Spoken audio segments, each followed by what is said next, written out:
And every time when the media wants to report on something, because the stories on the ground was swelling and a lot of misinformation, people are taking advantage of it.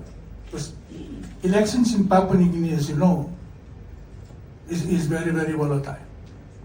As we speak, they're already doing their homework. The bulk of our population are semi-illiterate. And they, rely on every information the media, it's either newspapers or MTV, or to add fuel into, the media, it is the social media. Because it quickly spreads out information. And the risk is, if the information is not accurate or is not correct, then it spreads out very quickly. It's like a wildfire. Then before the election starts, or before we get there, things have gone bad. In my experience, particularly up in the highlands, it's very, very volatile. So a lot of lives have been lost. People, put their lives on the line during elections. They don't really care about their life. If they die, so be it. That's the situation. It's very tense.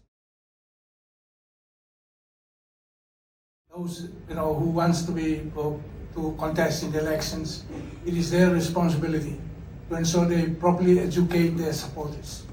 I think a lot of them get soaked into the hype of elections, forgetting the fact that they themselves, if they want to portray to be good leaders, it starts from the very beginning in the process of election. They've got to be honest, they've got to be transparent and accountable as aspiring leaders.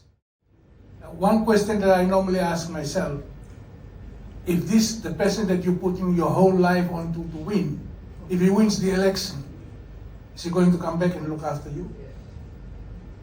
I don't think so. Is he going to pay your children's school fees? I don't think so. He's enjoying his life for the next 5 years while you're suffering.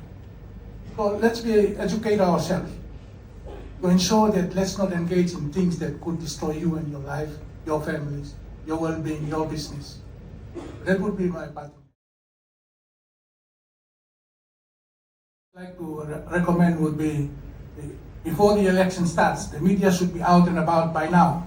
You should be conducting awareness on processes that we have learned from the past elections, what has gone wrong.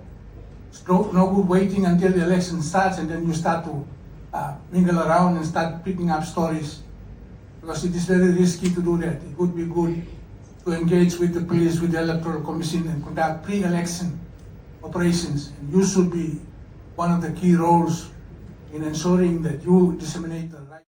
In terms of the other platforms of media, Whistleblower Protection Act has already been enacted and it's in force, including the organic law on Independent Commission Against Corruption. And one of the key pillars, or one of the key gist of those pieces of legislation is to protect the identity of the whistleblower.